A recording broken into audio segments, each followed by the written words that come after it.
দিনাজপুরের ছবি আপনাদের দেখাবো। দক্ষিণ দিনাজপুরের কুমারগঞ্জে মাইক্রো অবজারভারকে সপাটে চড় মারা হয় গতকাল।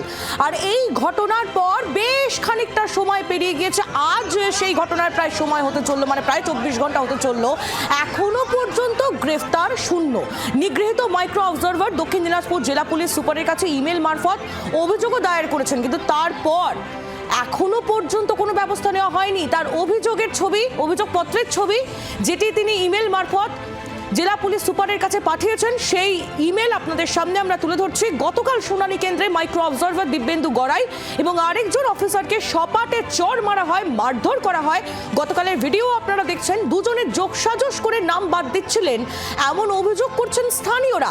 পুলিশ গিয়ে তখন পরিস্থিতি নিয়ন্ত্রণে আনে ঠিকই, কিন্তু অভিযোগ দায়ের হওয়ার পর তারপর কি কোনো ব্যবস্থা নেওয়া হলো জানবো, আপডেট নেব শ্রীকান্ত ঠাকুরের কাছ থেকে। আমাদের প্রতিনিধি রয়েছেন আমাদের সঙ্গে টেলিফোন লাইনে। শ্রীকান্ত, কি পদক্ষেপ এখনো পর্যন্ত, কোনো পদক্ষেপ কি আদৌ নেওয়া হয়েছে?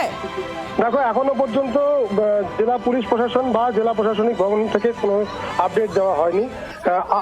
কাউকে আটক বা অ্যারেস্ট এখনো পর্যন্ত করা হয়নি। তবে বিভিন্ন মহল থেকে দাবি উঠতে শুরু করেছে, বিশেষত রাজনৈতিক বিরোধী দলের তরফ থেকে, এবং যারা কাজ করছেন এই কাজের সঙ্গে যারা যুক্ত সেই সমস্ত আধিকারিকরা আওয়াজ তুলতে শুরু করেছেন যে দ্রুত অভিযুক্তদেরকে অ্যারেস্ট করতে হবে। কারণ মঙ্গলবার সকাল থেকে আবার নতুন করে এসআইআর এর শুনানি প্রক্রিয়া শুরু হবে।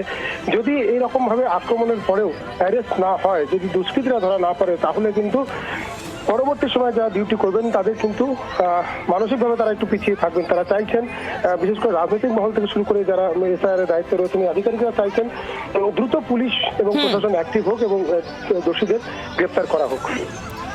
নজর রাখো শ্রীকান্ত, ধন্যবাদ তোমায়। শ্রীকান্ত ঠাকুর আমাদের প্রতিনিধি ছিলেন আমাদের সঙ্গে টেলিফোন লাইনে। স্বাভাবিকভাবে এই ঘটনার সামনে আসার পর রাজনৈতিক মহল থেকেও প্রতিক্রিয়া উঠে আসছে। আপনাদের শোনাবো রাজ্যের মন্ত্রী শশী পাঁজা তিনি কি বলছেন, এবং তার পাশাপাশি বিজেপির রাজ্য সভাপতি শ্রমিক ভট্টাচার্য তারই বাকি প্রতিক্রিয়া।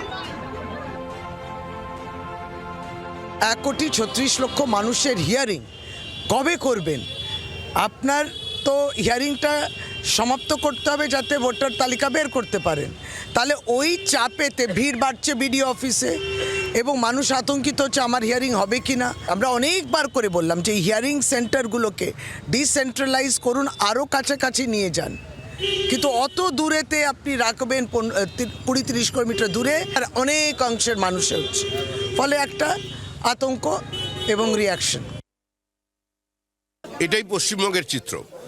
এখানে সিবিআই আক্রান্ত, ইডি আক্রান্ত, যুক্তরাষ্ট্রীয় ব্যবস্থা আক্রান্ত, হাইকোর্টে বিচারপতি আক্রান্ত।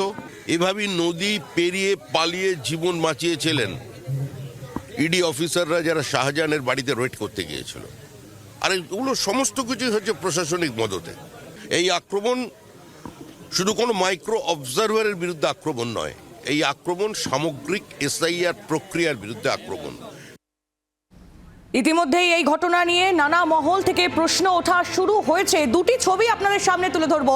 একদিকে গতকালের ঘটনা। গতকাল আপনারা জানেন যে খবর আপনাদের দিচ্ছিলাম, যে খবর আপনাদের দিচ্ছিলাম দক্ষিণ দিনাজপুর, সেখানে কুমারগঞ্জে মাইক্রো অবজারভার তাকে আক্রান্ত হতে হয়। আরও একজন সরকারি আধিকারিক তিনিও আক্রান্ত হয়েছেন। আর এই ঘটনার পাশাপাশি আরও একটি ছবি আপনাদের সামনে আমরা তুলে ধরছি, যেখানে বিএলও তিনি আক্রান্ত হন। শুধুমাত্র সেই বিএলওকে পছন্দ নয় বলে তাকে ধারালো অস্ত্রের কোপ খেতে হয়।